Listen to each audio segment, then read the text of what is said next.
começando mais um Cast LAC, seu podcast do setor lácteo. Eu estou aqui hoje com o seu Éder Mesquita, que toda vez que está no laticínio e vê um fiscal do IMA, ele sai correndo. Correndo para recebê-los adequadamente. Que bom. Assim a gente espera.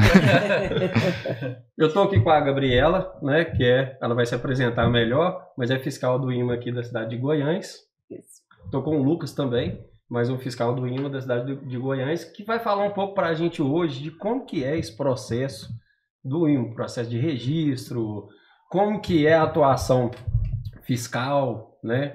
Se realmente é ali pesado igual todo mundo morre de medo, ou se não é tão assim, né? Gabriela, se apresenta pra gente aí. Bom, boa tarde, né? Meu nome é Gabriela, sou fiscal do IMA, assessora de inspeção, né? Médica veterinária, formada pela PUC, né? E trabalho aqui em Goiânia, já tem meus 15 anos como assessora e procuro desenvolver um serviço da melhor maneira possível, né? E estamos aí, para o que der e vier. O seu trabalho é mais voltado na inspeção de leite e derivados? Ou você pega... Todas as áreas. Todas as áreas? Então, frigorífico é com você também? Frigorífico, leite, carnes, mel, tudo. Tudo. E aí, Lucas, fala pra gente Queijo aí. Também. Fala pra gente aí como é que é a sua atuação. Bom, eu sou técnico agropecuário, formado na agrotécnica em São João Evangelista. No IMA eu tenho a função de fiscal assistente agropecuário e hoje eu tenho atuado diretamente com queijo Minas artesanal, né, devido à grande demanda da microrregião do Cerro, né, que pertence à nossa regional. Então temos hoje um grande número de queijarias cadastradas e registradas, daí a demanda de ter alguém mais específico aí nessa área. Mas já exerci também outras funções, inspeção permanente em frigorífico, né, por muito tempo.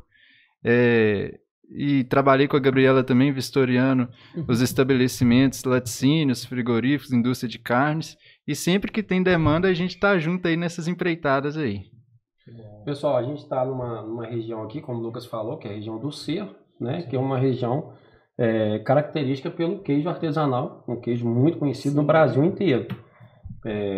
A gente vinha comentando, né, que até o tipo de pastagem dessa região aqui é muito diferente, né, Lucas? Muda muito. Muda muito em relação... Topografia, relevo, né? Eu vou começar uma primeira pergunta aqui, que é uma pergunta que mais acontece. E a gente estava citando ela. A pessoa pode ser registrado um queijo artesanal do Cerro em outro local que não seja a região do Cerro? Não. Às vezes a gente pode até encontrar produtos no mercado, né, com essa característica. Já recebemos rótulos, por exemplo, queijo Minas artesanal Cerro tipo canastra, ou vice-versa, né? Mas é fraude, é falsificação, né? A gente tem a nossa ouvidoria no estado, no 55, então qualquer tipo de dúvida pode estar ligando, fazendo denúncia, acionando a vigilância sanitária, né, para apreensão, para consulta, né? E a gente também está sempre aberto a consultar se esse produtor, né, é realmente cadastrado ou registrado junto ao IMA para a tomada das providências. Lucas, mas explica aí, é porque na verdade o pessoal busca às vezes informação, falando assim, mas eu quero produzir um queijo do Cerro, eu quero produzir um queijo canastra. Explica para eles, não é produzir, o queijo não é o canastra. Não é o Cerro, é a região que esse queijo foi produzido. Isso mesmo, o produto ele é único, é o queijo Minas artesanal, né, que tem um regulamento técnico próprio para esse tipo. Cada região, cada microrregião tem as suas particularidades no modo de fazer, né? Aqui, por exemplo, na nossa região do Cerro, o queijo ele é feito em formas, né, de 13 a 15 centímetros de diâmetro, prensado manualmente. Quando você vai na canastra, eles já utilizam, né, aquele paninho para fazer a prensagem, né? Então dá uma dessoragem mais uniforme no queijo. Então, e esse modo de fazer, ele que é o tombado pelo patrimônio histórico, que vai dar, né, as características da região. Isso é um modo de fazer. Isso mesmo. E para a gente ter chegado nessas micro-regiões, foram feitos vários estudos, né, onde tiveram a CEAPA à frente, né, com as vinculadas, a Emater, EPAMIG, né, fazendo as pesquisas para estar levantando aí inclusive os dias de maturação de cada microrregião, né? Então, a gente já tem as portarias específicas para cada microrregião, onde são estabelecidos os dias de maturação mínimos, certo? Então, cada região tem a sua maturação específica. Sim. E aquela que não tem região, porque o queijo Minas artesanal ele pode ser produzido no estado de Minas Gerais todo, ele tem como obrigatoriedade a maturação de 22 dias. Mínimo 22, tá? isso. Qualquer um no mínimo 22 dias. Isso. E ele fica restrito à comercialização somente dentro do estado de Minas, ou ele pode vender esse queijo fora de Minas Gerais? Você entrou num ponto-chave que é novidade para todo mundo, né? Que é o selo arte. Né? O selo arte ele foi regulamentado, a lei pela 9.918, né? Onde trouxe o regulamento do decreto 13.680, que foi onde trouxe a figura do selo arte, certo? Então, o selo arte ele veio a substituir a figura do CISB, porque ele vai regulamentar a permissão de comercialização desses produtos artesanais no comércio interestadual, certo? Antigamente era o CISB, só que a fim de desburocratizar, né, a comercialização desses produtos artesanais, trouxe a figura do selo arte para estar facilitando e trazendo uma regulamentação específica para esse tipo de produto, certo? Mas tudo isso é feito aqui no estado de Minas Gerais, a gente está no estado de Minas Gerais, tudo através do IMA. Sim. A habilitação sanitária hoje das queijarias, ela acontece no âmbito estadual, tá? Pelo Serviço de Inspeção Estadual. E uma coisa muito importante, já que a gente está linkando essa questão da queijaria, qual que são os requisitos básicos? O que a pessoa que tem uma propriedade, né, vamos colocar aqui na região do Cerro, o que ela precisa para registrar? Ela tem que estar próxima ao curral, tem que estar mais distante? O que é o requisito básico? O que ele precisa para registrar uma queijaria? Inicialmente, né, Wilson? É o interesse, né, a vontade, né, de aceitar a fiscalização, né, as exigências. Eu acho que isso daí é primordial, né, Lucas? Tá de acordo com o que o IMA exige, a primeira coisa, né? Eu penso que se a pessoa ela estiver com isso à frente, eu acho que vai fluir muito melhor, né? Eu falo e depois aí, né? Eu falo muito. Legais. Eu falo muito pro pessoal o seguinte: tem muita gente que reclama assim, mas o IMA é muito exigente, me exige muita coisa. Eu falo o seguinte: não, tá te exigindo que tá numa legislação, né? Uhum. Se você escolheu trabalhar com esse produto, você tem que estar ciente que você está entrando nesse caminho aqui. Sim. Então, você está de acordo com isso. Você tem que Se seguir, você não estiver né? de acordo, você tem que mudar de profissão. Ou então registrar em outro lugar, né? Mas eu acredito que a legislação é a mesma. Não, vai cair na mesma situação, né? Mas continuando, vamos lá, o que precisa de requisito básico? Essa pergunta, eu acho que é a mais comum que a gente escuta, né? Assim, nas reuniões, nas palestras, porque é muito dinâmico. Não existe uma planta padrão para uma queijaria, não existe um projeto padrão. São várias realidades. Cada propriedade, ela tem uma realidade diferente, tem um ponto que uma permite, outra não permite, mas tudo dentro de estabelecidos em portaria, né? Entendi. Hoje a gente segue a portaria 818, porque ela me traz ali o que pode e o que não pode. Às vezes um produtor me pergunta, eu posso pôr uma porta de madeira, fica mais barato, fica mais fácil, eu já tenho a porta. Aí a gente fala, não, pode, desde que ela esteja impermeabilizada, porque a portaria traz paredes, portas e janelas impermeabilizadas, certo? Então, assim, a gente sempre tenta convencer o produtor de que uma porta com outro material, seja inox, alumínio, ele vai trazer um custo-benefício maior pela durabilidade. Prazo, né? Sabe uma coisa que eu não sabia. Então, mas assim, existem vários tipos de queijaria, né? Existe aquela que é toda inox, mas existe aquela mais simples. Uma pergunta que eu tenho com muita frequência com relação à distância do curral, no caso específico de queijaria e no caso de laticínio também. Uhum. Né, para quem quer registrar uma indústria que já vai fazer todos os produtos, qual é a distância mínima? Tem que ser muito... O que acontece, Wilson? A queijaria, a gente está trabalhando com um produto elaborado a partir de leite cru. Então, a gente deseja uma transferência do leite, um transporte do leite com o mínimo de contaminação Mais rápido e possível. com o mais rápido possível. Você tem que começar o processo de fabricação até 90 minutos do início da ordenha, certo?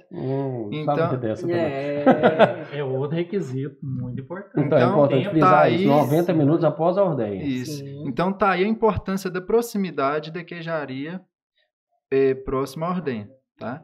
Então, hoje a gente tem queijarias anexas à sala de ordenha, né? De modo que a transferência do leite ela é feita por funil, sabe? Por passagem. Acabou a transferência do leite, você tampa aquela entrada do leite a modo de não ter nenhuma comunicação com currais ou sala de ordenha, né? E assim como o funil, você também não pode ter nenhuma outra abertura. Janela, porta, Tem contato voltada com o curral. para curral ou sala de ordenha. Pro Pode outro ser lado, ela vidro. pode ter. Pro outro lado não tem problema. Entendi. Muitos me perguntam também sobre tamanho, né? Tamanho daqui, qual tamanho que eu vou construir a queijaria? Isso aí tudo é dimensionado, né? Na confecção de um projeto, porque o tamanho de uma queijaria ela vai estar relacionada à sua capacidade diária de produção, É o volume de leite. seu volume de produção e considerando que você tem que ter uma área de maturação suficiente para maturar aquela quantidade de produção diária pelo período mínimo de maturação definido para a microrregião. E tem um volume estabelecido de leite que pode se Não. processar? Não. Então, por exemplo, eu tiro 5 mil litros de leite na minha fazenda. Eu posso processar tudo como queijo artesanal Pode, desde que eu pode. tenha Só capacidade. que a capacidade da sua área de maturação Tem que como estar ele falou, compatível. Tem que estar compatível à sua produção. Entendi. Por Mais 17 uma coisa que eu não dias. sabia. Nós, Não tem volume mínimo nem volume máximo. nós É? temos Mas- queijarias registradas com 1.000 queijos dia E o queijos? artesanais. Bastante Em coisa. 3 Então ordenhas. o equivalente a uns 8 mil litros de leite por dia. Sim. Quase 8 mil litros de leite por dia. Sim. Mas o produtor artesanal, ele não pode adquirir leite de outras propriedades para ele produzir o queijo. Não. Tem que ser só o leite dele. Matéria-prima própria. Isso. Por Isso é quê? muito importante. Porque a gente faz um acompanhamento do rebanho dele, que é o que nos vai garantir a questão da inocuidade, da limpeza, entendeu? Porque nós vamos exigir exames, né, das pessoas que manipulam, do rebanho, e ali, dentro dessa exigência, é que nós ali vai diminuir o risco sanitário, entendeu? O único controle nosso é em cima dessas análises de rebanho, das pessoas. E a fiscalização em cima disso, da queijaria em si, é uma fiscalização periódica do IMA. De quanto tempo? Como que funciona isso?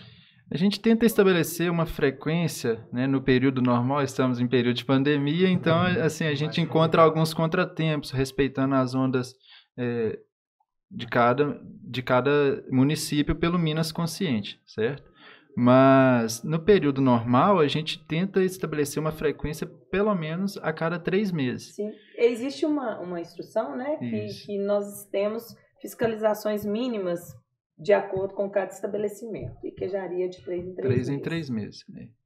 Cada uma, né? Então nós temos aí uma quantidade grande, bom muita trabalho. queijaria. Nós que temos aí 120, né? Então, acho que 120. É serviço pro ano todo. E pouca gente, né? mas como diz um professor, o que você faz aos sábados e domingos? Né? Nada, vai... Vai visitar a queijaria. Agora, com relação à distância para laticínio, o único permitido a curral próximo é o leite tipo A, né? Tem que Somente ser o leite tipo A. leite tipo A. E A distância mínima a gente não determina, não existe, né? Por quê? Porque às vezes a gente tem que ir lá, a gente faz um laudo de terreno, e nesse laudo de terreno é que a gente vai ver se o local lá onde que eles estão determinando existe alguma fonte de mau cheiro, né? Então, às vezes, dependendo como é que eu falo? Do terreno, às vezes por causa de estar assim, não está próximo, mas às vezes está embaixo, aí o cheiro todo, então às vezes pode ser uma distância grande, mas aí o terreno... Isso aí vai envolver variando. também, vai envolver o curral, uma pocilga, caso tenha. Sim, pocilga, às vezes até um local onde que eles colocam, como é que chama? Compostagem, muitas pessoas fazem, tá. né? Então, silo, Churumeira. né? Aí tem várias Churumeira. coisas que vai determinar. Né? E as fontes de risco de inundação, é uma das coisas que a gente mais olha aqui. O risco de inundação. Inundação, Olha, que vai determinar ou verdade. não o local da construção do estabelecimento. É importante. Ainda nessa questão da queijaria, o tipo de material é uma coisa muito, que eu escuto muito, uma certa dificuldade do pessoal que quer registrar. Eu posso fazer queijo numa bombona, ou tem que ter um tanque em aço inox, eu posso usar uma vassoura de cabo de madeira, ou tem que ser um cabo de inox. As prateleiras que eu vou maturar, pode ser de madeira ou não.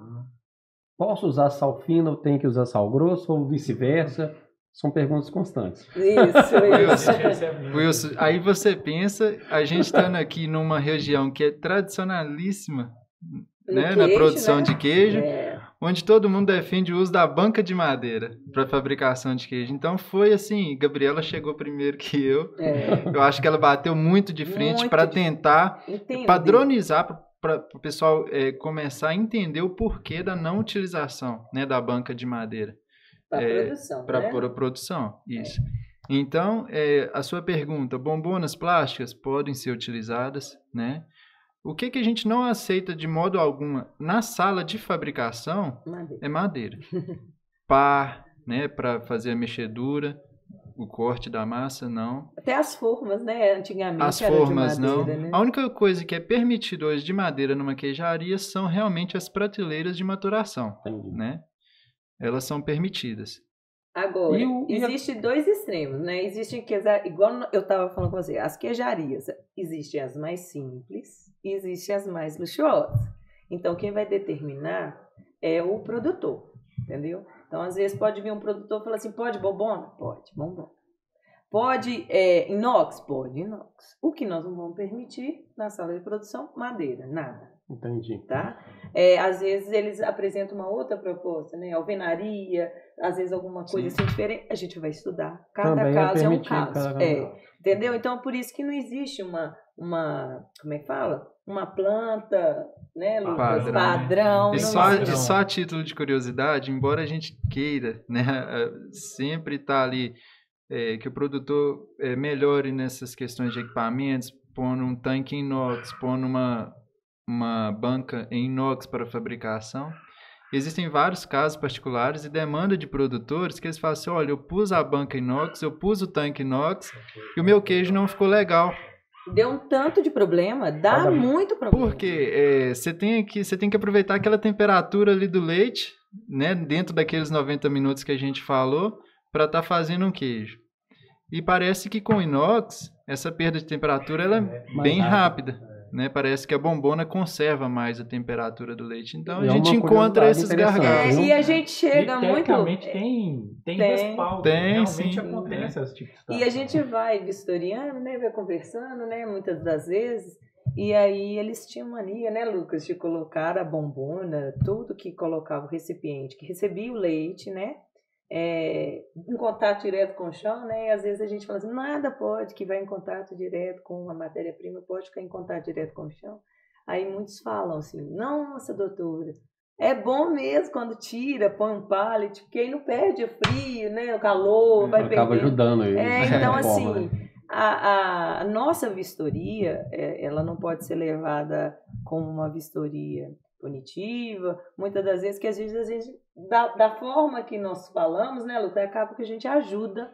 Fazemos até um serviço de extensão no meio da fiscalização. É mais instrutivo do que punitivo, pode ter certeza. Mas isso é muito interessante. É isso que a maioria dos produtores precisa de informação. Sim. Ele tem uma técnica de produção, tem um produto maravilhoso, sim, mas muitas vezes ele precisa de instrução em pequenos detalhes para que pouquinho que você realmente dá uma melhora interessante. E o nosso conhecimento a gente tem que... produto também, sem né? dúvida. E o nosso conhecimento a gente tem que passar para frente, né? A gente não precisa ficar guardando. E é isso que nós estamos fazendo aqui agora. Isso aí. Compartilhando conhecimento, e você pode ter certeza que o que a gente está fazendo aqui vai ajudar muita gente. Sim. eu fico muito satisfeita, sabe, dessa conversa nossa, porque muitas pessoas têm o IMA, né, a fiscalização, como uma coisa ruim. E hoje eu tenho, assim, desses meus fiscalizados que foram para o CIF, eles falam assim, eu sinto falta da presença do IMA na minha indústria, porque é muito bom. Né? Então, assim, isso daí é uma coisa que é passado pra gente, né, Lucas? Sempre que chamam também para uma palestra, Senai e Emater sempre nos convidam para participar de capacitação em boas práticas, e eu sempre começo minha fala sobre querer desmistificar a figura do IMA como um órgão punitivo. Porque, um exemplo, eu fui uma vez em uma cidade, fui convidado pela Secretaria de Agricultura para palestrar, e depois que eu acabei minha apresentação, eu dei a palavra para o pessoal esclarecer algumas dúvidas, e um produtor falou assim, eu sempre tive vontade de registrar minha queijaria, mas meu queijo é clandestino. Se eu chamar você lá, você vai jogar todo fora. Eles têm essa... Né, isso é uma coisa que eles criaram, né? Eu acho isso não acontece, né? Não, a gente vai, né? Existem vários tipos de fiscalização. Se você está me convidando para poder fazer um laudo de terreno, não tem um porquê, sabe? Eu vou lá para poder olhar o terreno, né? Agora, mediante uma denúncia, nós vamos tomar as medidas necessárias para poder averiguar a denúncia, né? Então, existem as idas, entendeu? Eu sempre tentei fazer, mas quando eu cheguei aqui, tinha tanta coisa, quando eu falo aqui na região, tinha tanta coisa que não era legal, que foi, assim, muito penoso, né? No início foi muito pesado mesmo. Até colocar a coisa no eixo. Até a coisa ir entrando, mas a pessoa começar a entender, né, da legislação, compreender que existem leis, que a gente tem que cumprir as leis, né? Então, assim, comecei a me fazer mais presente. E aí eles começaram a ter, assim, receio, né, da fiscalização. Com relação a isso, eu tenho uns pontos muito interessantes. É o seguinte, primeiro, se a pessoa não tiver uma fiscalização, alguém que está cobrando ela não consegue melhorar. Porque eu acho que a gente tem que melhorar cada dia mais. Então ele entende que aquilo ali está ótimo. Eu cito muito exemplo de produtor rural. Você pode ir em qualquer produtor aqui de Goiânia e perguntar: como é que é seu ordenha? Ela é aciada? A minha é melhor de Goiânia. Sempre. A minha é aciada demais.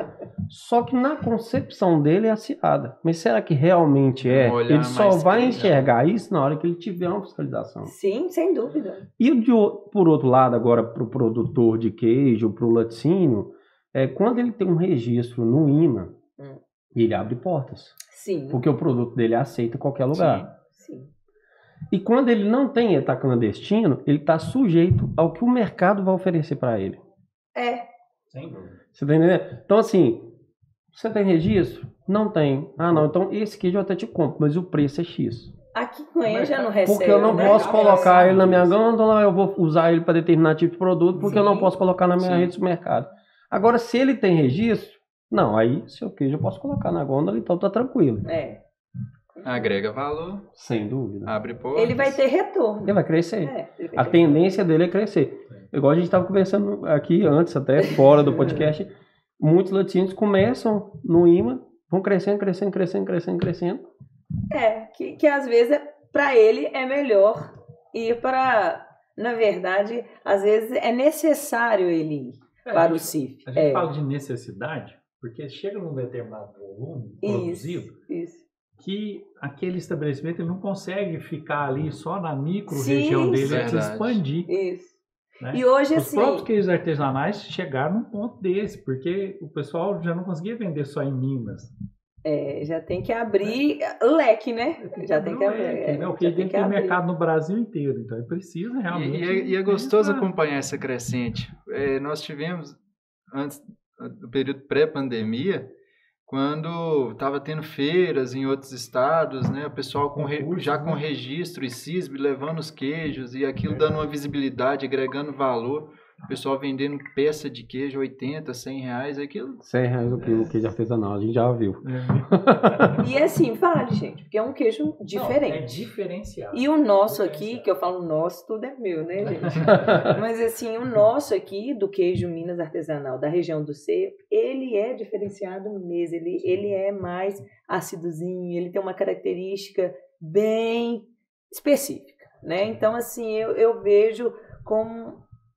É lindo, gente. Eu não sei de você falar, mas eu acho que o queijo Minas artesanal, ele mostra que todo mundo no mundo pode crescer, né? Se tiver o interesse, se tiver a vontade e estiver aberto às novas oportunidades, né? Eu acho que... E esse queijo, o queijo Minas artesanal do Cerro e o da Canastra são os mais aceitos no em âmbito nacional, né? No Brasil hoje, né? Isso. E ele que foi o pontapé inicial para que fosse regulamentado, né? A região que deu o pontapé inicial. Acho que aqui Canastra, né?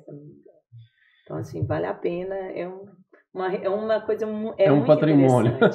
E assim, às vezes também fica parecendo, mas vendo o IMA falar, vendo o Consular, que é Mater, falar, parece que é mil maravilhas. Não, e a gente entende que também tem os gargalos. Exemplo, a gente tem produtor que é agricultura familiar mesmo, ele, a esposa, o filho ajudando, ou não tem o filho, tá só ele, a esposa na atividade. Aí esse produtor não tem perna para produzir com qualidade e ir até a ponta para vender um queijo, entendeu? Então, assim, encontra sim essas dificuldades. Mas também hoje a gente tem a possibilidade de estar registrando entrepostos, né, que podem fazer esse canal de comercialização, tá? E que ajuda muito. Então, né? por exemplo, um produtor, dá oportunidade. Produtor registrado e relaciona a sua queijaria a um entreposto e ela sim vai estar levando o queijo ao mercado final, certo? Então, o produtor tem ali... Ele ganha um valor, né? Isso. E que vai dar um respaldo, ele ter uma vida melhor. Aqui na região tem entreposto registrado? Ainda não. Ainda não. A gente tem uma cooperativa do Cerro, que ela é cadastrada junto ao IMA, já está em processo de registro, tá? E uma vez o entreposto registrado, ele requer o CISB. O selo arte do produtor, ele não vai para o entreposto. O selo arte é individual, é do produtor. Aí... o estabelecimento entreposto vai requerer o CISB para poder comercializar esse queijo fora do estado. Tá? Na marca dele, né? Isso. Aí a marca já vai ser do entreposto. Isso. Mas como rastreabilidade, ele pode chegar lá, o produtor específico. Já sabe, vai com o nome, né? Vai com o nome do produtor. O produtor que produziu. Embalado e distribuído por entreposto tal, fabricado por o nome do produtor, propriedade, né? Registrado, porque para cadastrar ao entreposto, para, né, ficar relacional ao entreposto, ele tem que estar registrado. Agora todos os queijarias serão registrados, então ele vai ter que ser registrado ao INPE. Entendi. Tá? E com relação à documentação, porque ele tem que ter uma documentação para registrar essa queijaria. Sim. As principais documentações exigidas pelo IMA. Olha, o processo de registro de uma queijaria eu considero bem simples, porque você vai fazer aquela juntada de documentos pessoais, né, CPF, inscrição do produtor rural, o documento da propriedade, vai apresentar um projeto onde que vem acompanhado do memorial descritivo da construção e econômico sanitário, onde que vai ter uma análise prévia do projeto. Projeto de construção aprovado, o produtor já pode estar providenciando as análises de água, do queijo, análise do leite, né, que para queijo Minas artesanal ela está estabelecida a cada 3 meses de RBQL. RBQL, sabe? E uma coisa que está sendo assim muito em pauta e primordial é a questão de sanidade do rebanho. Tá? Porque o rebanho ele tem que estar comprovado que está livre de brucelose e tuberculose. Nós estamos produzindo um queijo fabricado a partir de leite cru. Né? Então, esse acompanhamento ele é feito anual, né? Os testes de brucelose e tuberculose, e os testes comprovados negativos. O produtor apresenta junto o controle zootécnico dele para que o Serviço de Defesa Animal faça a conferência e a verificação do rebanho para ver que o que foi apresentado de exame esteja realmente no controle zootécnico dele, esteja na ficha sanitária animal do IMA e esteja presente na propriedade, né? Porque, assim, senão o cara vai me apresentar um exame aí de 50 animais, quando você vai na propriedade tem 100, né? Então tem que estar realmente... E a segurança está aí, né, gente? Sim. Porque é um queijo de leite cru, né? É perigoso. É bem assim, né, preocupante por causa das zoonoses, né? A gente não pode esquecer do risco sanitário, né? Que nós temos que... Estamos aí para defender... Sim, é questão de saúde pública, isso. né? Então, hoje em dia o INMA defende a questão da saúde pública. E já tivemos casos. Casos, assim, é porque todo mundo fala assim, mas eu nunca vi ninguém morrer de queijo. Mas já tivemos casos de problemas de saúde nesse sentido. Uma propriedade foi feita o diagnóstico de 36, brucelose, né? tuberculose, 36 positivo para tuberculose. Inclusive o proprietário. Quando foi fazer, proprietário, vaqueiro, todo mundo positivo para tuberculose. Então, assim, é uma doença que mata, no meio né, dos gente? animais contaminados. Ingerindo leite, queijo, né? Perigoso, né? Então a gente tem que ficar muito atento. Por isso que esse controle é rigoroso. Importantíssimo. Por isso que a gente pega nessa questão de estar batendo, né? Nessa questão de estar tudo certinho, na questão da defesa sanitária animal, da defesa da inspeção, né? Porque tem que bater. Se não bater, tem alguma coisa errada, pode vir a acontecer e acometer a saúde pública, né? O problema todo. Trabalhamos em função disso. Isso. Sem do dúvida. bem comum. Sem dúvida. Né? Muito bom. Mas deixa eu perguntar um negócio para você. A gente falou aí, documentação relativamente simples, controles relativamente simples. Existe custo para quem quer fazer o registro da queijaria? Custo com relação à fiscalização. Certo. Né? Todo estabelecimento que ele é registrado junto ao INMA, ele está inserido no decreto 38691, né, que baixa... É bom de decreto. Ele sabe. Que baixa... Não falhou um até agora. Não. Esse decreto é o nosso decreto estadual que baixa o regulamento de inspeção, certo? Sim. O RISPOA. Então, nele traz algumas taxas.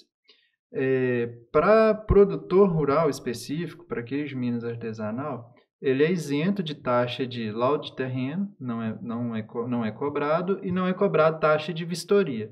É cobrada apenas a taxa de registro do estabelecimento e o registro de rótulo. No decreto também, ele traz a obrigatoriedade do produtor apresentar mensalmente os dados estatísticos de produção, né, declarando a quantidade produzida do mês anterior. Então, através do mapa estatístico de produção, ele faz essa declaração dos dados. Ele que declara. Sim, Tá? é uma autodeclaração de produção. E aí ele vai emitir para gente, né, esse mapa, onde que nós vamos calcular, né, a produção, o valor, e ele vai fazer o pagamento. Isso, tanto para queijaria como para laticínio, cai na mesma situação. Todo estabelecimento registrado, ele paga essa taxa mensal em cima da produção. O valor é calculado, existe uma tabela fixada, e ele é calculado de acordo com a UFENG, né? Todo ano existe uma alteração no valor da UFENG, mas que nós comunicamos inicialmente no primeiro mês do ano. E se ele declarar menos do que ele produz, qual a punição que ele pode ter por isso? Na verdade, ela existe. Né? Se a gente comprovar, a gente constatou, o cara está declarando mensalmente 1 tonelada de queijo. Aí você vai lá e está produzindo por dia 300 queijos. Então, os dados estão inverídicos. Então, você pode fazer... Aí, né? Tá burlando a lei. Pessoal, eu estou fazendo esse tipo de pergunta, só que eu não conheço ninguém que cresceu na vida fazendo alguma coisa que não seja idônea. Que fique bem claro isso aqui, ninguém está... Né, tá querendo... Mas pode ser uma dúvida que pode surgir. É uma dúvida que surgiu que eu coloquei, mas eu não conheço ninguém que tem sucesso sem ser correto. Né? É só colocar. Uma outra questão que eu tenho muita dúvida é com relação à DAP. É exigido que tenha DAP? Como que a pessoa tira essa DAP? O que seria essa DAP? A DAP, ela é exigida para registro de agroindústria familiar. No caso de queijaria, não? Não. Só agroindústria familiar? Para agroindústria familiar, para ser considerado, para enquadrar na agroindústria familiar, é necessária a DAP. Tá? Então, é um documento assim, obrigatório. E quem emite essa DAP para a pessoa de interesse seria a Emater, tá? Agora, como que ela é liberada, eu não sei te explicar. Isso é questão da Emater. Entendi. A pessoa tem que procurar. Né, do produtor. Ela tem que procurar. Você citou o caso da agroindústria familiar de pequeno porte. Seria um microlaticínio. Explica pra gente um pouco o que seria essa agroindústria familiar de pequeno. O que é agroindústria? Porque existe, né? Eu até anotei aqui para não esquecer, né? Uma lei estadual que foi criada, né? 19.476 de 11 de 1 de 2011, que é referente à agroindústria, e tem a portaria, que é 1252 de 2012, tá? Essa agroindústria, ela é a seguinte, ela seria, o que seria de diferente de um laticínio maior? A pessoa não pagaria a taxa, que seria essa laudo de terreno, que a gente fala, mas é a taxa de vistoria, né? Ela não pagaria. E se ela tivesse o requisito mínimo de produção, ela poderia estar recebendo um cadastro provisório com período de 2 anos, para ela poder se adequar. Então, de toda forma, Isso seria a diferença, mas as exigências praticamente seriam as mesmas. Só uma ressalva, então, o prazo máximo de 2 anos, não quer dizer que ele tem o prazo total, não vou fazer nada daqui 2 anos, não. Você tem um termo de compromisso com prazos acordados, mas a questão acordados para estar apresentando as pendências. Mesmo ela sendo registrada em agroindústria familiar de pequeno porte, ela vai ter que, no prazo de 2 anos, estar enquadrada em toda a legislação do Na verdade, é isso. Ela não vai ter... Não vai ter diferença. Um tratamento diferenciado.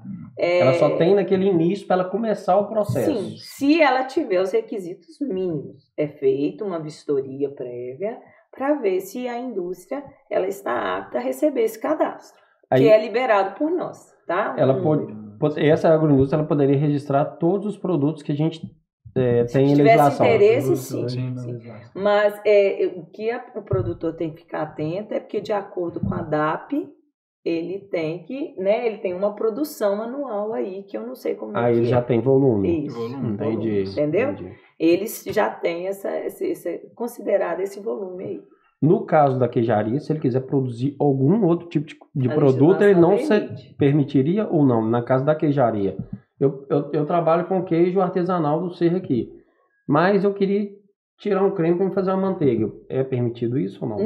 Não, dentro da unidade queijaria, registrada somente queijaria, o queijo. Somente o queijo. Só queijaria. Agora, se ele quiser partir na propriedade para um outro estabelecimento de agroindústria, aí ele pode solicitar registro desse outra unidade. Que seria a agroindústria familiar de pequeno porte. Então ele poderia ter a queijaria e uma outra unidade. Mas lembrando que não pode ficar do lado de curral, não pode ser anexo. Nós temos que deixar isso claro, né? Sim, sem dúvida. Seria um outro estabelecimento. Isso.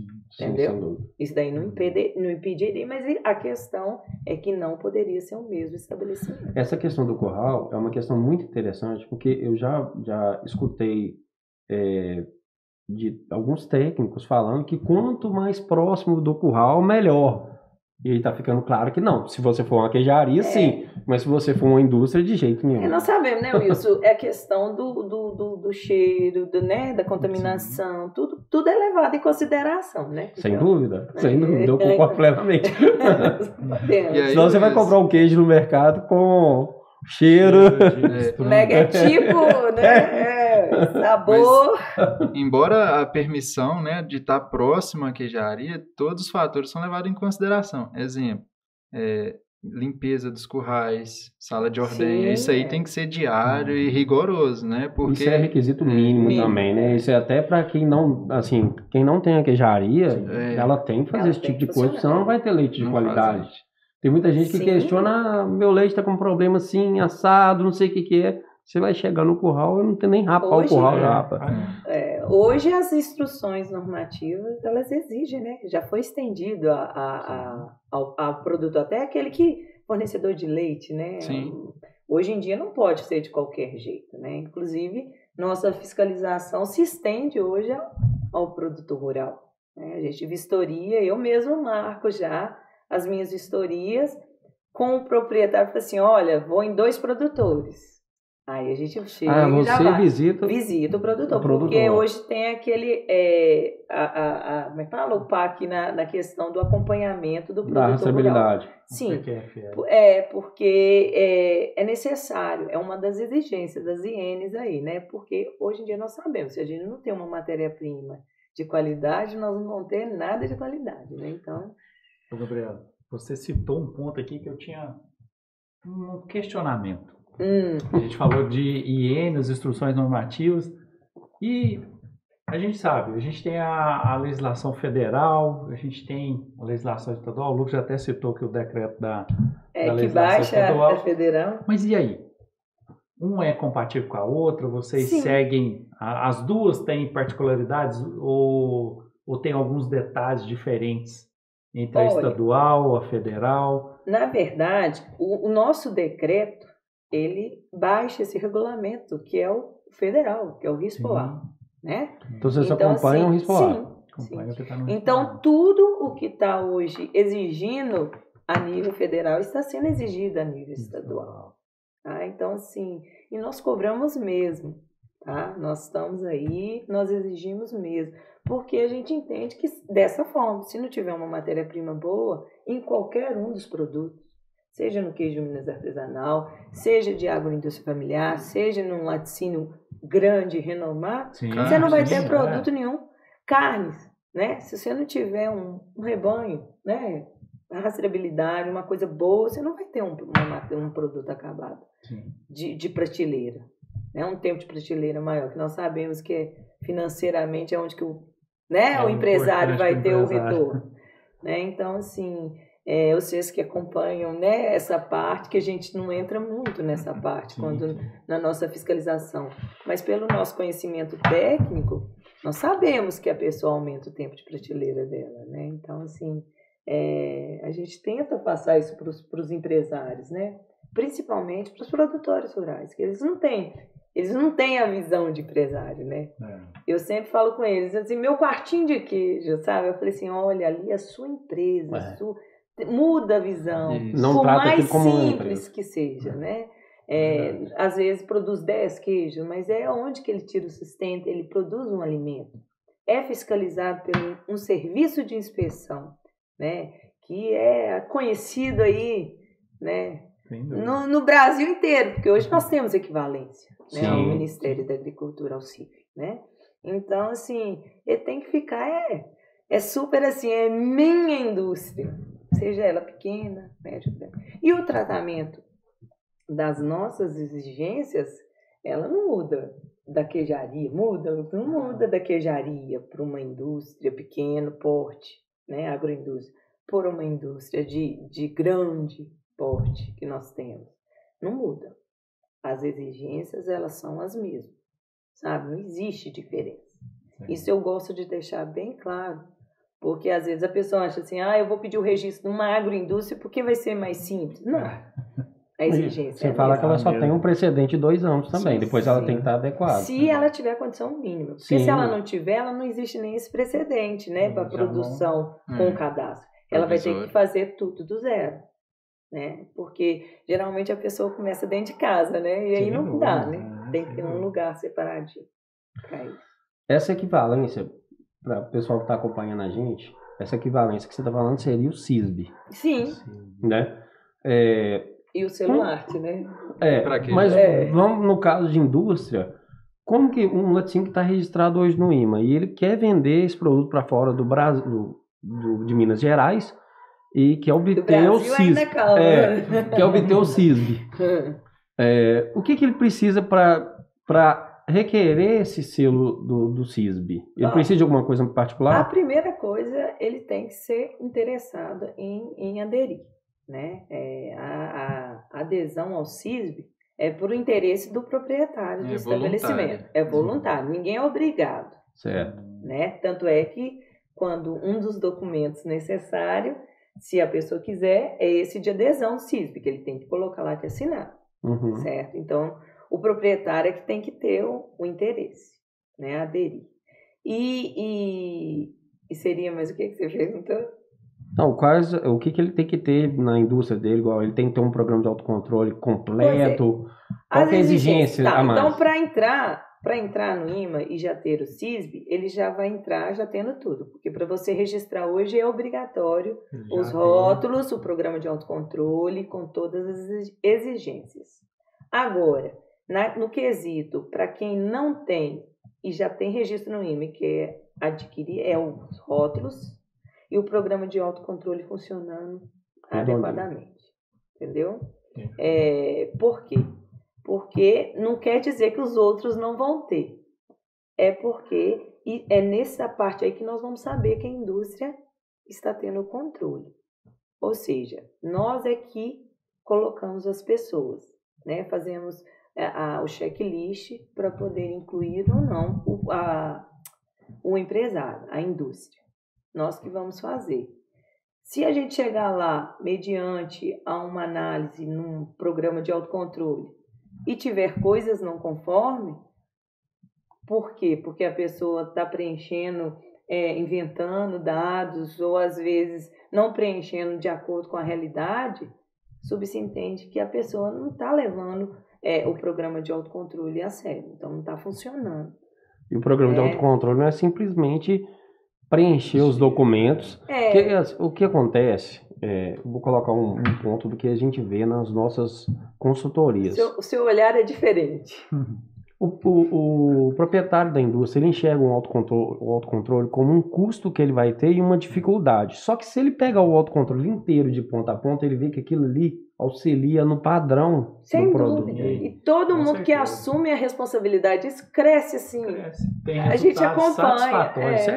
Isso é visível. Eu queria até para quem não... A gente tem público aqui de várias indústrias, pequenas, médias e grande porte. Queria que você falasse um pouco. Você que tem um conhecimento tão vasto no programa de autocontrole, o que é esse programa de autocontrole? Porque assim, o pessoal imagina justamente isso. O primeiro contato que às vezes a gente tem com um proprietário é de que o programa de autocontrole é uma dificuldade para ele. Ele consegue fazer, mas eu tenho que preencher um monte de papel. Isso. Infelizmente, é necessário. Essa cultura de que é papel traz dificuldade mesmo. Ele vai ter dificuldade, porque ele vai enxergar aquilo como só papel, dificuldade, porque vai ter que contratar pessoas para preencher, né? E na prática a gente vê que não é isso. O objetivo do autocontrole é muito claro. É a empresa ter a capacidade dela mesma identificar as falhas, propor medidas corretivas e avaliar se as medidas são realmente eficientes. Necessário. E assim, se está precisando mesmo daquelas medidas, se aquilo é suficiente. Se tem que ser repetido. Sim. E uma coisa que a gente observa é que muitas vezes o pessoal tem dificuldade de avaliar. Eu estou tendo problema com o meu queijo. Mas o meu autocontrole não identificou? Então, existe falha no autocontrole. O autocontrole tinha que identificar e propor medida para não ter aquele produto com problema. Né? Então, assim, dentro do autocontrole, criou-se uma certa dificuldade pelas empresas de entender que é só documento, que é só papel, que é um documento de gaveta. Todas aquelas, a Gabriela falou isso e é verdade, todas aquelas empresas que pegaram o autocontrole, aplicaram, implantaram, hoje elas têm um resultado muito positivo. E você vê que elas, aos olhos vistos, elas desenvolvem assim, de uma forma que a gente às vezes fica assim, nossa, só fazer as coisas direitinho que a coisa flui. Inclusive era uma dúvida minha sobre a percepção de vocês com relação às empresas, não só as queijarias, mas com relação ao autocontrole.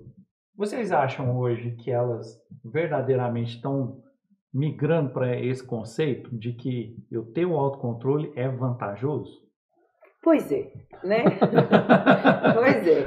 Assim, eu trabalhei em inspeção permanente em frigorífico. Eu acho que hoje um frigorífico ele não funciona assim, um programa de autocontrole. Ele não funciona, não tem como.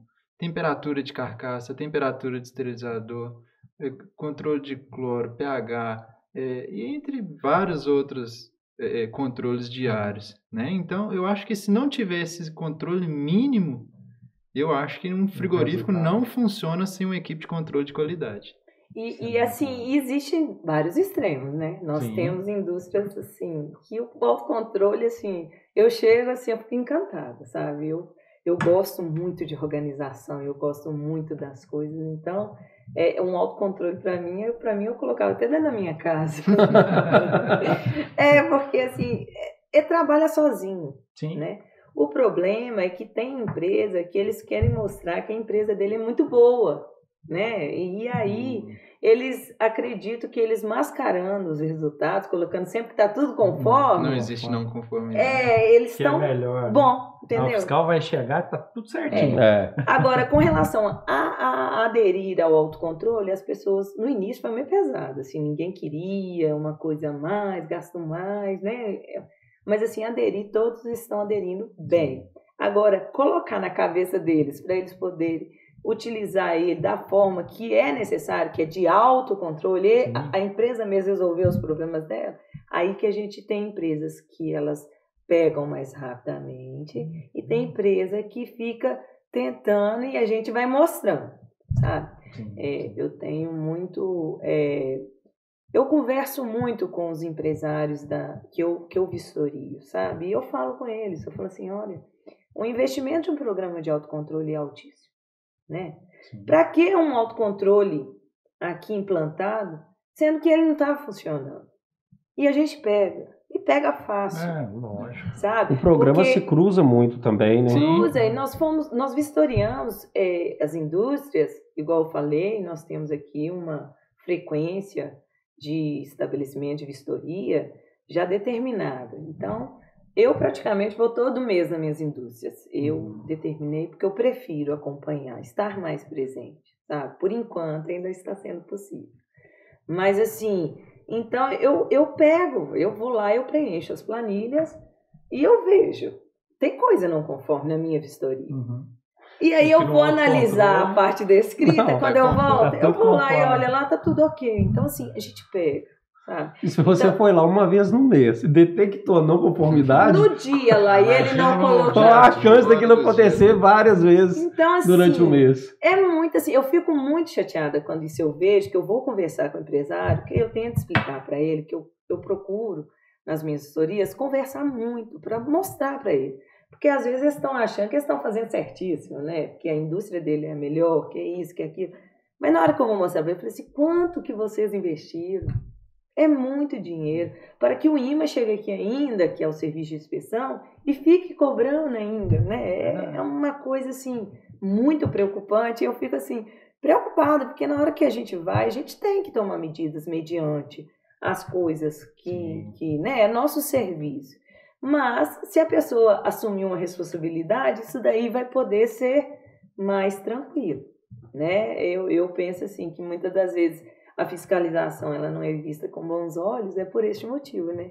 Que as pessoas tentam burlar, mas não é assim. Nem todo fiscal trabalha da forma... né? Eu penso assim, que fiscal nenhum quer punir ninguém, no meu modo de pensar, né? Eu acredito nisso. Né? Mas, visto que as pessoas não assumam a responsabilidade, né? Fica meio complicado. Temos que tomar as nossas necessidades. Isso aí me linka para a próxima pergunta. Que seria a questão da fiscalização. Você citou que você vai nos laticínios, faz as visitas periódicas. O IMA, a primeiro momento, você chegou no laticínio, você já vai autuar, ou primeiro você vai... cobrar, ou você vai instruir. Me explica um pouco de como que funciona na prática esse tipo de fiscalização. Quando você chega na indústria, se você detectou alguma coisa muito grave, já é uma punidade de cara, como que é? Nós temos motivos já, né? Nós temos um manual de procedimentos que a gente, né, segue, né? Então a gente já tem as coisas que são necessárias devido ao não cumprimento de notificação. Os autos são os não cumprimentos de notificação. Mas primeiro, então, você faz... isso que é a questão. Você chegou, você nunca teve nenhum tipo de autuação. Você chegou lá e se deparou com um problema. O que vai acontecer? Existem não conformidades que a gente consegue ver que ela não foi feita por dolo ou má fé. Isso. Que você então, comprova que o produtor é primário. É primário. Aí você faz um verbal ou você... Eu, particularmente, a gente aqui sempre trabalha documental. Então, a gente notifica esse item, apraza, né, para ele nos apresentar então, você dá um prazo para ele resolver aquele problema ali. Você não vai chegar e já dar a chicotada. Se houver essa má-fé que a gente fala. Fraude, né? Fraude, falsificação. análise, né? mais extremo, Análises né? não conforme. Infelizmente, a análise a gente não tem como, né? Porque a análise é uma análise microbiológica, né? A gente não tem como. Nós temos que tomar as medidas necessárias. Até porque nesse caso a gente está falando de saúde pública. Saúde pública. É o nosso serviço, nesse né? caso, você está citando um produto que foi para análise e detectou uma não conformidade que característica no risco de saúde pública, automaticamente vocês têm que tomar as medidas. multar, são medidas, são várias, né? Igual eu comentei com vocês. Nós temos um manual de procedimentos que nós temos que seguir.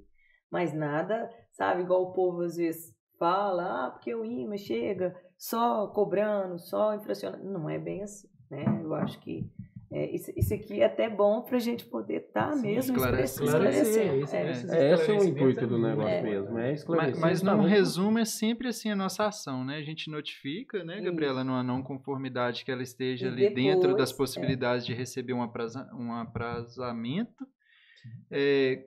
Não cumprimenta esta notificação, ele pode gerar infração, pode gerar interdição, são vários modos, né? O caso extremo seria uma interdição. Seria interdição. E às vezes pode ser de linha, suspensão do CISB. Da atividade. O CISB mesmo é um dos que, né, se as pessoas não, né, assumirem a responsabilidade mesmo, que agora é um serviço de inspeção. Não que não estavam fazendo antes, gente. Isso eu deixo bem claro. As exigências, elas são as mesmas. As cobranças são as mesmas. Entendeu? Então, assim, esse CISB, o Serviço de Inspeção, ele pode ser utilizado como uma punição, uma retirada. E pode ser cancelado, então pode ser retirado. O CISB, sim. Então, se você entendeu que aquela indústria não está atendendo o requisito para ter o CISB, você pode imediatamente cancelar isso. Numa auditoria de supervisão, né? Onde que auditoria, o checklist. Isso seria um prejuízo muito grande por questão de rotulagem, principalmente. Também. E fora da clientela, né, gente? O que acontece? O que aconteceria com a rotulagem nesse caso? Por exemplo, você suspende. É apreendida e destruída. Incinerada. Isso. É um caso grave. Dependendo da situação, o cara tem 50 mil unidades de embalagem de um queijo, 30 mil do outro. Não cumpriu as exigências. Teve então, assim, são casos extremos, né? A gente sua tem regional, que levar bem. Na regional de vocês já aconteceu algum tipo de caso parecido? Não. Não. Até então, não. Então, o sinal que a coisa vem funcionando bem, porque, né? Porque, assim, aqui na nossa regional, assim, eu sempre falei para os meninos, né? O Lucas, tem uma outra assistente, né? Que nos acompanha também, o Ludmila. Os meninos, porque a gente né? Eu sou menino dele. Por quê? Porque eu fico assim, eu sempre levo em consideração, a gente tem que conversar, a gente sabe que está envolvido muita coisa no meio, então a gente tem que trabalhar. Não é ajudando, a gente tem que procurar compreender, mas também não atrapalhar o nosso serviço. Então, aqui na região, ainda não aconteceu nada dessa gravidade, mas as coisas acontecem. Nós tivemos um estabelecimento particular que foi, acho que para o próprio desinteresse do produtor, ele foi interditado e não teve interesse em ele não teve interesse em voltar. 12 meses interditado, cancelamento automático do registro. Então é 12 meses. Ele não teve interesse nesse processo aí, tem 6 meses, ocorre como é que fala? A interdição da indústria. Em 6 meses ele pode mandar um mapa como não produção. E depois, com 6 meses interdito, mais 6 meses parado, com a comprovação do mapa estatístico sem produção. Caso ocorra uma interdição, como que ele faria para desinterditar a indústria? Pois é, a desinterdição, ela acontece. No caso dos registrados, ele precisa nos comunicar, fazer a análise prévia da água, né? Limpeza, higienização, eles têm que nos convocar para fazer uma vistoria antes de voltar. Eu tenho um caso que eu quero citar. Eu tenho um caso de um cliente que ele até procurou a gente por esse motivo. Ele teve um problema de contaminação da manteiga e o IMA interditou. É outra regional, não faz parte daqui. O IMA interditou a produção dele de manteiga, que era um caso grave. Aí eu vou citar a ocorrência do que ele teve que fazer. Ele teve que mandar 3 análises para o laboratório. comprovando. Primeiro ele teve que solicitar uma produção. Porque estava interditado. Que ele estava interditado, ele teve que solicitar uma produção. Sim. Aí eu tô explanando isso pelo tamanho da... Mas é isso mesmo. Eu tô te falando aqui no alto, quando ocorre uma interdição, porque existem vários motivos, né? Existem as bactérias mais graves, os riscos sanitários maiores. E aí nós temos um procedimento. Cada um tem um procedimento Entendi. já pré-estabelecido, né? Com instruções de serviço. E aí existe um que seria isso daí mesmo. Mas eu estou citando mais pela questão do prejuízo. Sim. Não gera. Gravidade. Da gravidade do assunto. Então ele teve que fazer 3 produções, mandar essas amostras, esperar o laboratório retornar com os resultados, que aí sim ele acionou a fiscal para ele parar de desinterditar. Isso. E esse trâmite, ele ficou mais de 30 dias. Então você Isso pensa que uma acontece. indústria 30 dias sem produzir. E assim, isso foi uma questão de uma contaminação por higienização. isso. Entendeu? Para de Que às vezes higienização. poderia ter sido feita, controlada pelo programa de autocontrole. Voltamos ao Então, autocontrole. isso aí, olha o prejuízo que a pessoa tomou, né? Que poderia ter sido evitado. Né? E eu Então, citei, assim, nesse caso, eu sou muito direto com os clientes que a gente tem. Ele questionou muito, ele reclamou muito. Porque o IMA interditou minha produção, isso e aquilo. eles não entendem que existem procedimentos a serem cumpridos. Mas aí eu coloquei da seguinte forma, eu não estou vendo a culpa do IMA nesse negócio. Ele, mas por que você está falando? Eu falei, a culpa é sua. Aí por que? Mas o seu programa de autocontrole primeiro não funciona. Você teve uma contaminação por uma bactéria que faltou higienização. Então a culpa é do IMA ou é sua que não fez o que tinha que ter sido feito? Ele até falou, não dá para conversar com você, não.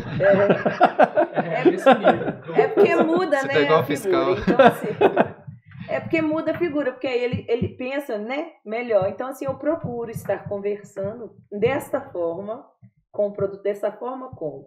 Mostrando, assim, dando às vezes algum exemplo, assim, dando até ideia, assim, mas olha aqui, se você coloca uma temperatura tal, aí, na hora que eu vejo aqui um programa de autocontrole, a temperatura está excedendo, e aí, olha para você ver, você acha que esse queijo seu vai chegar lá no mercado, vai ficar a validade que você está colocando aí que vai ficar? Não vai. Às vezes poderia até aumentar, né? Para ter um ganho melhor. Aí eles vão raciocinar e chega nesse ponto aí que você está aí. Não vou conversar mais com você. Não dá para Ele viu conversar com que você. você está com razão. Então, muitas das vezes, é isso que a pessoa não acredita, né? Então, assim, eu tento conversar, mas isso que a pessoa, né? E agora, com relação aos procedimentos, existem esses procedimentos de fiscalização que vem de acordo com a gravidade do risco sanitário, né? Então, tem uns que são mais graves que existem essas medidas. Mas são vários, né? Então, eu estou falando assim, para voltar mesmo, assim, vamos supor, eu parei por motivo nenhum e estou querendo voltar mediante uma parada minha porque eu não quis. Entendi. Né? E aí ele tem que solicitar um IMA, uma vistoria prévia, uma análise de água, porque ficou muito tempo, e uma higienização. Isso daí sem contaminação, sem nada. Foi um caso parado por particularidade dele. Sim.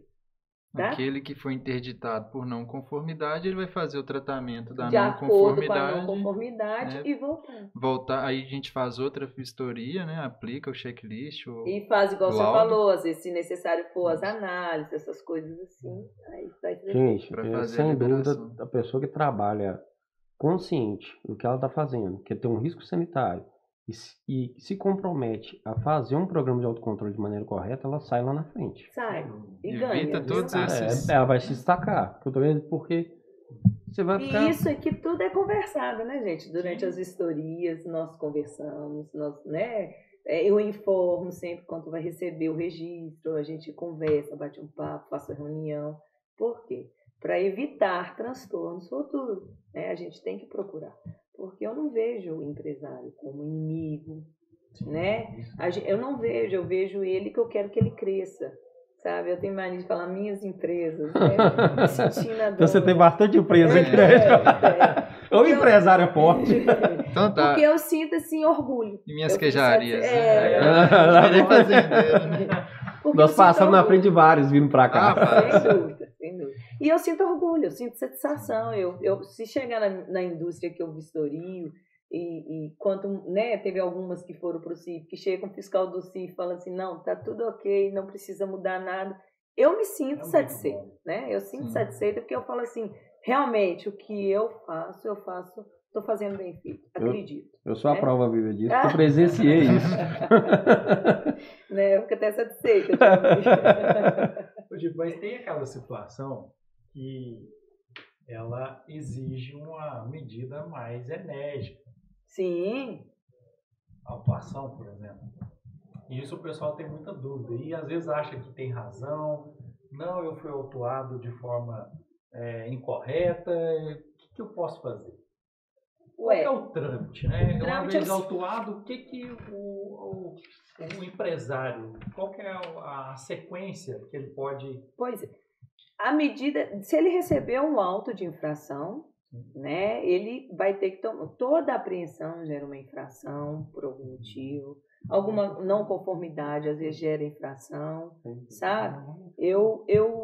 Ele tem que tomar o seguinte trâmite, ele vai pegar, assim, do momento que ele assinou o documento, ele tem 15 dias para recorrer dessa autuação, certo? Ele vai recorrer ao diretor-geral do INMA, né? Que no momento é o Thales, né? E vai fazer um ofício, um documento lá e vai encaminhar para o ESEC mais próximo, para qualquer escritório do INMA, que vai ser encaminhado para ser anexado, ou até mesmo pode entregar para a gente na fiscalização mesmo, se ele tiver como, ele pode já entregar. E ele tem 15 dias para recorrer.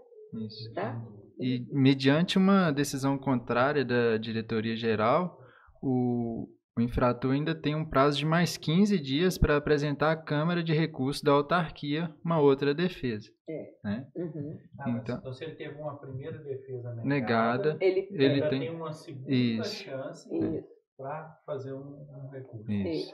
E aí não teve resultado, virou multa mesmo. Aí ele tem até 15 dias para fazer, né, Gabriela, o pagamento dessa multa. Do momento que ela foi gerada. Existe alguma forma de parcelar esse tipo de multa? Pois é. E uma outra dúvida. E aí depois eles, né, mediante, eles podem estar entrando. Solicitar o parcelamento. E tem financeiro. Tem um valor estabelecido, teto máximo dessas multas?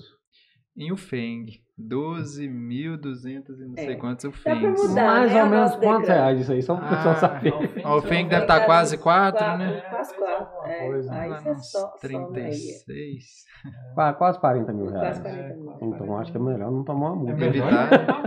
Eu sempre falo. Eu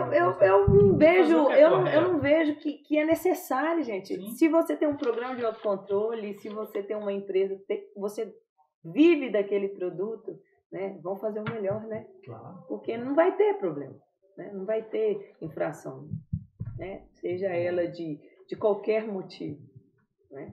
Então, assim, temos que procurar, tá legalzinho. As análises em laboratório credenciado pelo INMA, a empresa, vocês fazem essas coletas dessas amostras, né? Para análise oficial não fiscal. Aí nós coletamos.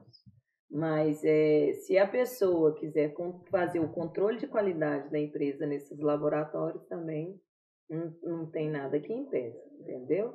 Entendi. O controle de qualidade ele pode ser feito em qualquer laboratório, desde que esteja de acordo com a legislação vigente. E no caso do queijo, Minas Artesanal, vocês também fazem esse tipo de coleta? A primeira análise para registro, o produtor deve apresentar a análise em laboratório que seja credenciado, né? Tanto de água quanto do queijo. Posteriormente ao registro, para controle de qualidade, ele pode estar fazendo em demais laboratórios, desde que contemple todos os parâmetros, né, estabelecidos em portaria. E, periodicamente, é realizada a coleta para análise oficial fiscal do produto. A água continua sendo de responsabilidade do produtor, salvo algumas alterações que vai requerer essa análise oficial não fiscal por parte do INMA, que seria realizada em laboratório credenciado.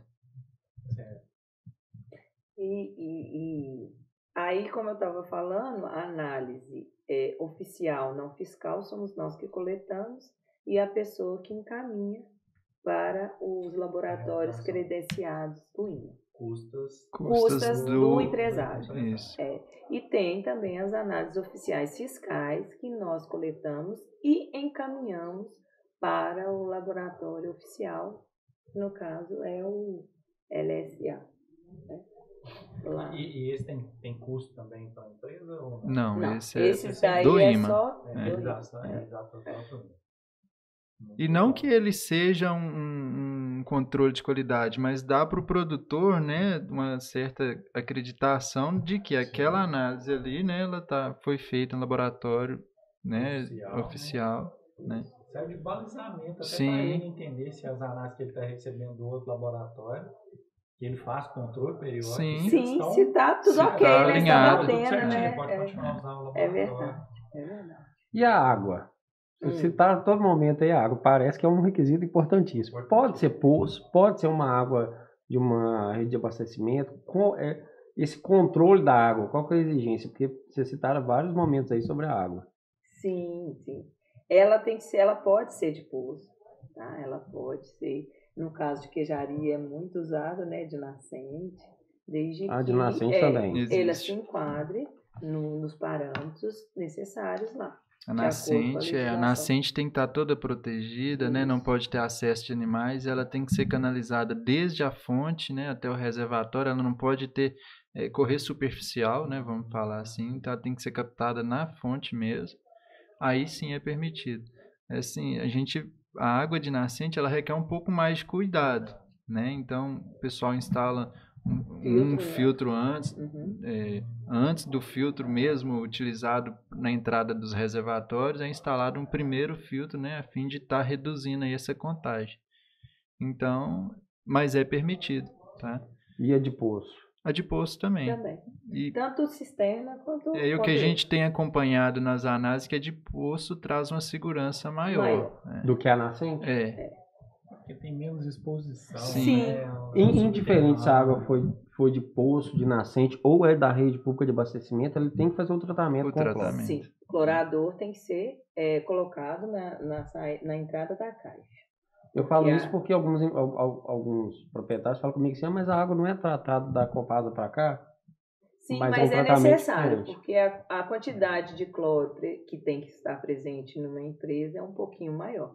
Né? Ela tem que ter de 0,2 a 2 ppm de cloro. Então, assim, isso você não vai conseguir, nem que no caso, a Copasa ou o serviço de tratamento de águas do município, né? O SAI, para chegar na indústria, não vai conseguir de forma alguma. Só se você administrar mesmo na própria caixa, né? Então, sobre a água da rede de abastecimento local, ela tem que também ser clorada? Tem que ser clorada, porque é necessário para a indústria, né, uma quantidade maior de cloro, que às vezes a gente não encontra dentro de casa, né, de 0,2 a 2 ppm. Por mais que tenha o serviço de água do município, né, forneça uma água clorada. Né, ele tem que estar dentro dessa quantidade. E não chega nessa quantidade. Isso também está em autocontrole e tem que ser analisado diariamente pelo laboratório da empresa, né? A água é um dos requisitos da água diário, de 2 a 3 vezes ao dia. De certa forma, esse tratamento ele vai reforçar a qualidade, né, da água que está chegando na empresa. Então, reforçando o que já é feito, né, na estação de tratamento municipal, a empresa vem garantindo ainda melhor qualidade na água.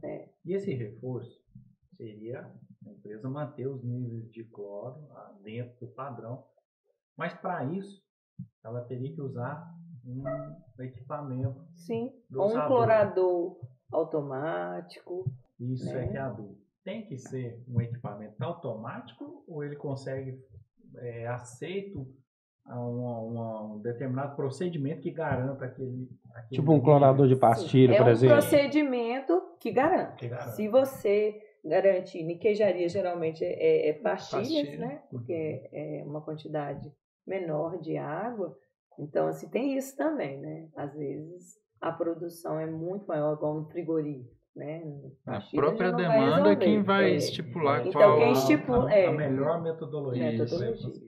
O que eu preciso é de uma água clorada de 0,2 a 2 ppm. Em frigorífico, por exemplo, a gente tem setores que você deseja uma água hiperclorada, E sim, né? A parte de no curral, pocilga, então você tem que ter algo que No reforça chuveiro. aí essa Às vezes coloração. tem uma água hiperclorada, mais ainda, porque era exigido, agora houve uma mudança, mas até 5 ppm. Então precisava para reduzir, né, a quantidade bacteriana, para reduzir a contaminação, né? Então, assim, eles colocam até uma caixa separada para isso, né? Isso é no caso de frigoríficos, que existe essa diferença, né? Mais específicas Específicos, para isso. determinados Locais, entendeu? Então, assim. Eu tenho uma dúvida aqui agora com relação à aprovação de projeto, mudando totalmente de assunto. Uma empresa que quer construir um laticínio do zero. Desde o momento que o projeto chega na sua mão, por exemplo, para analisar, em média, quanto tempo ele consegue obter o registro? Se tudo estiver correto, qual que é o trâmite disso aí? Olha, nós tivemos, assim, mais recente, assim, né? Nós tivemos, vai depender, né? Então, vamos falar assim. Você fala vai depender de cada regional ou de cada... Não, vai depender de vários fatores, vou te explicar. Nós tivemos, assim, recentemente, uma indústria que ele registrou em 3 meses, Entendi. por exemplo. Ele já estava construído e aí ele apresentou os documentos tipo dezembro, quando foi em março, ele já estava registrado, sabe? Assim, contudo, porque ele já estava uma coisa mais adiantada. Ele iria registrar no CIF, porém, devido à pandemia, não foi possível, né? Então, ele adiantou dele, então ele já estava com a documentação mais fácil. Então, o que vai depender? Eu falei, vai depender. Por quê? Depende da nossa análise, a gente faz a análise, né? A nossa demanda não é pequena, mas nós estamos aí estipulando para um período de não ultrapassar esses 60 dias, nós não estamos deixando ultrapassar. E aí, a pretensão é essa, tá?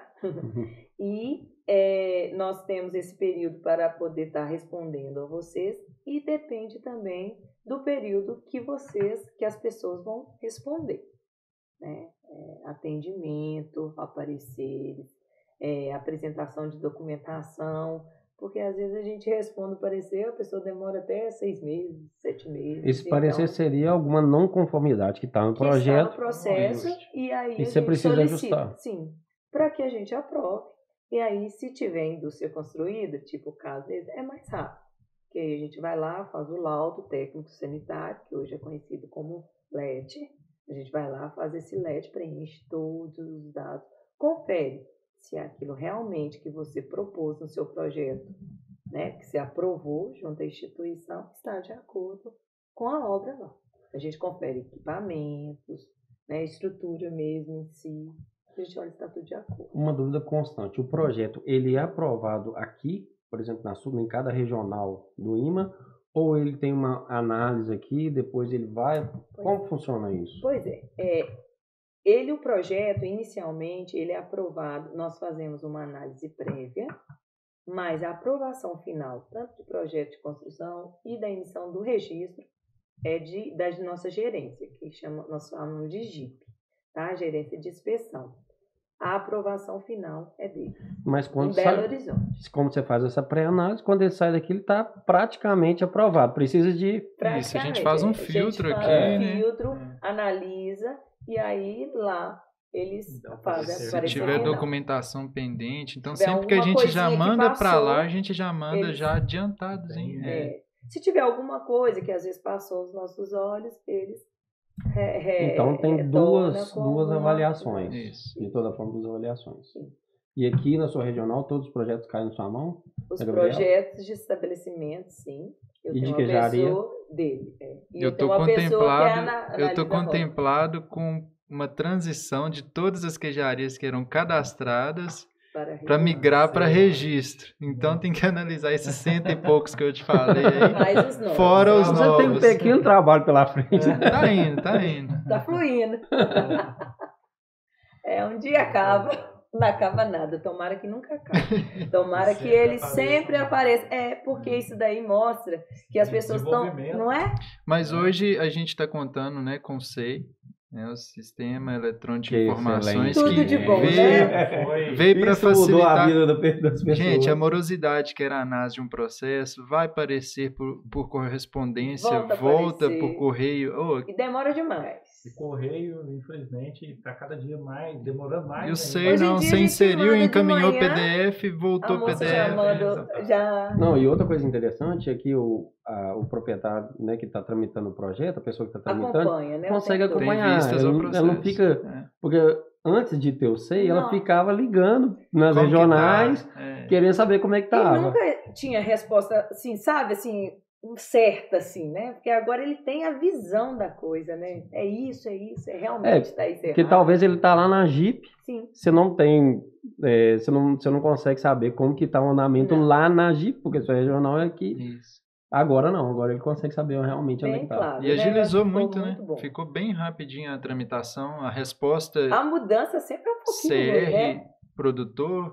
produtor CR, CR Jeep, então essa tramitação está acontecendo bem rapidinho. Eu falei que a mudança sempre assim, é meio morosa, porque sempre tem que adaptar a tudo, né? Mas assim, hoje a gente, analisando, né, Lucas, a gente conversa lá e a gente fala assim, nossa, é 100% o digital... A gente acostuma com a coisa, igual quando estava físico, que eu acostumei com físico, eu falei assim, meu Deus, já vem negócio para complicar. Mas isso hoje eu não quero saber de receber documento físico mais não. Isso acontece muito dentro de indústria. Já aconteceu um caso particular que os funcionários da linha de produção de queijo faziam mussarela manualmente. E o proprietário comprou um monobloco e colocou. Então, automatizou o negócio. O funcionário falou comigo assim, não, isso não funciona não. Manual é muito mais rápido que isso aí. Falei, gente, não, acho que você tá enganado. Depois volta de novo para ver se vai ficar bom. Nunca mais ele quer. Hoje, pode esquecer. Não existe, a pessoa de todo jeito quer. São adaptações, até se adaptar melhorar. É difícil. Mas depois que adaptou, com certeza, sem dúvida, melhorar e não voltar atrás. Não. Eu queria agora que vocês passassem uma orientação para o pessoal que quer registrar uma indústria. Qual que é o primeiro passo que ele deve fazer? Ele deve primeiro enviar o projeto para análise antes dele colocar o primeiro tijolo, ou o que acontece muito, ele pode construir da cabeça dele para depois ele registrar esse estabelecimento no IMA. Qual que é a orientação do IMA com relação a isso? Olha, eu vou falar, é uma orientação para tudo, para queijaria, para agroindústria. Não construa nada sem uma aprovação do projeto. Por quê? Você vai ter prejuízo. Muitas das vezes, às vezes pode dar sorte, né? De fazer tudo certo, mas é muito raro. É raríssimo. Difícil demais. Mas assim, às vezes você também pode jogar tudo no chão, né? Ao perda que você teve, né? Então, assim, é preferível. Espera, analisa. E depois que for construir, nós tivemos casos aí, que a pessoa fez o projeto, aprovou o projeto, quando nós chegamos lá para analisar, não tinha nada no projeto. Estava diferente do... É uma outra pergunta que eu ia fazer, mas você já linkou. É muito preocupante. Então, tudo que você propôs, você deverá cumprir. Sabe? Eu vou propor aqui, mas eu não vou produzir agora não. Vou produzir daqui a uns 2 meses. Não. Daqui a uns 2 meses não dá. Você vai ter que ter os equipamentos aí. Mas não posso comprar? Não. Tudo proposto deverá ser cumprido. Então, o projeto, uma vez aprovado, ele tem que construir de forma que está no projeto. Se tiver uma vírgula fora, ele vai ter o trâmite de pedir uma alteração do projeto. Volta tudo de novo, né? Volta na estaca zero. Isso, para queijaria também cai na mesma situação. Mesma coisa, eu sempre oriento, que muitas vezes o produtor faz contato direto com o IMA, né? Eu estou querendo registrar minha queijaria. Então, nossa dica é procura uma consultoria, seja pública ou privada, para fazer a elaboração do projeto, auxiliar na juntada de documentação, para a gente fazer essa aprovação prévia, para evitar justamente esse tipo de prejuízo. Porque às vezes compra até equipamentos que não são necessários, alguma coisa assim, né? Eu acho que a gente tem que trabalhar com a coisa assim, bem certinha. E às vezes compra equipamento também que não vai atender a produção que ele está pré-estabelecendo. Sim. E é tudo analisado, né? Sim. Memorial descritivo, planta, é tudo um junto com o outro. Não Complementando, é, né? não é nada separado. Até as câmaras frias são calculadas de acordo com a acordo. produção que vai atender. Sim. Então, eu estou citando isso porque eu já peguei inúmeros casos que o proprietário ele construiu lá na cabeça dele o que ela achava que seria necessário. Ele viu, visitou alguns laticínios, às vezes uns laticínios E antigos, queijaria, isso acontece demais. e fez igual. É. Aí quando a gente chega para fazer uma consultoria da nossa parte, eu acredito que numa avaliação é a mesma coisa. Não, essa parede não pode estar aqui, isso aqui vai dar um contrafluxo, essa câmara não te atende. Porque para corrigir, né, as coisas é muito mais não caro. Não vale a pena nem corrigir. Tem Construir que construir um novo. É, mais ou menos isso. Então eu acho que nunca, é o meu conselho, nunca construa sem aprovar. Aprovação prévia do projeto. E se propôs determinadas coisas, cumpra aquilo que construiu, sabe? Porque que aprovou, porque é muito ruim. Finalmente, na hora de receber o registro, a gente vai lá fazer o laudo técnico sanitário, né? Que é o LET hoje. Você chega lá, ele não está de acordo. Ah, mas Gabriela, mas aqui eu queria fazer, mas ia ficar ruim com a minha casa ou com o local que eu estava, não ia adequar. Eu falei assim, mas olha para você ver, não está de acordo. Se você falou que ia usar galvanizado, você vai usar galvanizado, você não vai usar telha de barro, entendeu? É fogo, pô, é 4 metros, é 4 metros, não muda, entendeu? Então a gente tem que ficar bem atento a isso, porque depois vai vir aquela mesma conversa. Não vai ter como a gente dar ajudinha. Então, o fiscal vai ser o ruim, né? Então, assim... Vai ser o exigente. É o exigente, é o chato, né? Então, assim, para evitar essas coisas, vamos cumprir aquilo que a gente propõe. Cai na mesma situação que eu falei anteriormente. Ele simplesmente não cumpriu o que ele se propôs. Então, não tem o que reclamar. A culpa é dele mesmo, né? Isso aí. Não é o fiscal. Não é, infelizmente. Então, assim... E a gente fica preocupado, né? Porque a pessoa, às vezes, investe a vida, né? É uma vida. E para quem quer montar, não sabe nem por onde começar, o IMA tem orientações a passar? Se a pessoa procurar uma regional do IMA, o IMA vai orientar pelo menos um caminho a seguir? Diretriz, né? Vai indicar um caminho, né? Isso. Olha, a nossa regional aqui, a gente procura estar conversando com as pessoas para explicar para ela que não é um trâmite assim, facinho, não é difícil, não é impossível, mas a gente tem, quando a gente vai pelo caminho correto, a gente vai mais fácil, né? Eu acho que a coisa flui melhor. Então a gente procura estar conversando para poder estar indicando as coisas, tudo direitinho de acordo com a lei. O que ele tem que fazer? O que é um memorial? O que é um memorial? Para explicar como que vai ser montado um processo, porque às vezes a pessoa não tem essa consciência, né? Então eu mostro, eu converso, eu gosto de ter esse contato inicial. Antigamente eu costumava de conversar até mesmo no laudo de terreno, né? Mas agora com essa mudança que hoje o laudo de terreno é mais no final, eu gosto que a pessoa vai pessoalmente. Ou às vezes até pelo telefone a gente tenta da melhor maneira. Dar uma orientação. Isso. Porque às vezes a pessoa vai muito iludido com determinadas coisas e acaba que ela quer passar, né? Pular etapas, que seria às vezes até construir antes da aprovação de qualquer coisa. Ou então escutou de uma pessoa ou de outra e não foi procurar os profissionais realmente adequados. São vocês Isso. que entendem no assunto e que vão avaliar aquilo ali, né? Sim. Então, assim, a lógica seria, antes de conversar com um vizinho ou um outro latim, seria procurar o registro, onde se registra, falar como que é, isso aqui procede, que não a gente procede. vai entregar o que é necessário eles apresentarem, né? A documentação necessária. hoje o site do IMA tem tudo isso daí, toda a documentação necessária, né? No www.ima.mg.gov.br. Inclusive ele consegue baixar os memoriais lá, né? Baixa o roteiro. Tem os roteiros hoje em dia, né? Tá tudo muito fácil, né? Mas a pessoa às vezes não sabe nem por onde começar, né? Então, nos procure. Nós estamos aí, meu celular particular, acho que já virou um celular público. O home office trouxe isso. Assim, eu não acho que não vai me interferir. Porque na hora que eu acho que não devo, né, responder eu não respondo, mas à medida do possível eu respondo, sabe? E a gente está aí para isso mesmo. O que precisar, a regional aqui, nós estamos à disposição, né, Lucas? Então, todos nós da equipe da inspeção aqui da Regional de Guanhães, tá? Isso aí, muito bom. E acredito que em todo estado, né, gente? Que o pessoal é bem comprometido. bem receptivo, né? Sim, sem dúvida. Eu sou suspeito de falar porque eu sempre fui muito bem atendido nessa regional. Não é à toa que a gente está aqui, né? A gente está finalizando aqui. Eu queria que vocês deixassem alguma coisa aí de mensagem para quem entrar nesse mundo aí de laticínios, de registro, né? Mas de antemão eu queria agradecer muito essa colaboração de vocês com o pessoal que vai assistir esse podcast, porque isso aqui foi altamente relevante. A gente está trazendo um conhecimento que o pessoal não tem geralmente, né? Então, assim, eu queria agradecer primeiro por você ter aberto as portas da sua casa pra gente. Um prazer. Quem está acompanhando a gente está vendo que a gente está num cenário diferente, né?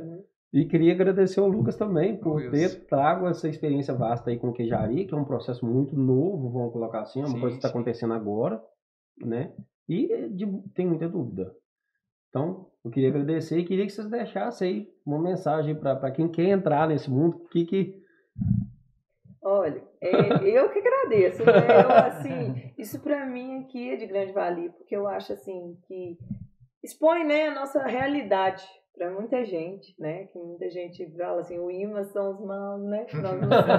Nós estamos aí, somos bem tranquilos, nós não temos esse problema, a gente... Vocês querem mais ajudar com todas as indústrias que são registradas conosco aqui hoje, né, queijarias, indústrias, nós tentamos falar da mesma forma, acho que nós não temos assim esse problema com... Lógico, tem sempre gente que vai, né? Sim, procurar. não, nem gente que pagador todo mundo. Mas assim, a grande maioria, todos estão assim, junto da gente, eu falo que é minha por fazer um carinho mesmo que eu tenho com todas as indústrias, com os proprietários, que eu sei que não é fácil, né? Não é fácil, hoje em dia investir não é fácil em lugar nenhum. E assim, eu quero deixar um recado, né? Primeiro agradecer a vocês, deixar um recado para todo mundo que nós estamos aqui, gente, porque daí vier, se necessário, pode procurar o IMA, né? Seja ele na Regional de Guanhães ou em qualquer regional do estado, está todo mundo muito preparado, todo mundo muito assim alinhadinho, sabe? Porque é um acompanhamento, sabe? Eu vejo que hoje o IMA, acho que todo mundo está falando a mesma língua, sabe? Sim, todo mundo, a exigência ela não muda de regional para regional, todo mundo está no mesmo nível. Então, assim, eu peço que procure as pessoas corretas, no caso ao IMA, para você estar vindo para o nosso lado, que vai ser um prazer estar assessorando, né? Nós, como representantes da instituição, estamos muito satisfeitos em receber vocês como fiscalizados, né? Vistoriados, fazer parte do time. Era isso aí, eu queria agradecer, né, e parabenizar pela essa atitude, né, por estar podendo externar um pouco do nosso conhecimento. Eu acho que eu particularmente eu me sinto muito realizado hoje na área que eu estou atuando, que é o queijo artesanal, filho de produtor, neto de produtor, então desde pequenininho estou acompanhando a luta, né, que é uma propriedade rural. E eu acho que falta sim esse canal de comunicação para a gente estar mostrando e desmistificando que a coisa, ela, igual a Gabriela falou, não é o mais fácil do mundo, mas também não é bicho de sete cabeças, é possível para todo mundo. Sim. Né? Então nós temos produtores que dos mais simples que assim faz um produto de segurança alimentar enorme. Então a gente está aqui para atender desde o pequeno ao grande, a regional sempre de braço aberto. Às vezes a diretoria pede, ô Lucas, vem apagar um fogo aqui lá em Porteirinha para mim. Aí vai Lucas para o norte de Minas, vai para Bambuí, vai para Canaça. Então assim, porque às vezes a gente consegue passar um pouco do conhecimento, né, de forma que na função de fiscal a gente acaba sendo um pouco extensão também, certo? Então assim, eu fico muito satisfeito. Agradeço a oportunidade que vocês estão fazendo esse material, essa plataforma, e parabenizo pela ação de vocês. É Ok? nós que agradecemos, sem dúvida. Eu quero parabenizar vocês, porque o trabalho realmente é feito com carinho. Sim. Né? A gente percebe de vocês assim, aquele empenho, aquela vontade de fazer funcionar de maneira correta. Isso é muito gratificante para a gente ver que a fiscalização tem esse intuito. Isso é muito Sim. bom. Parabéns para vocês. Obrigada. Obrigado. E também a gente agradece ao IMA, né, que nos deu essa possibilidade de ter vocês aqui, Sim. né, que abriu as portas para a gente agradece muito. Então, esse foi mais um podcast. O Éder está aqui agora, ele já não vai correr mais de fiscal, porque ele sabe que fiscal não é um vilão. Sem dúvida. Então, um abraço a todos e até o próximo podcast.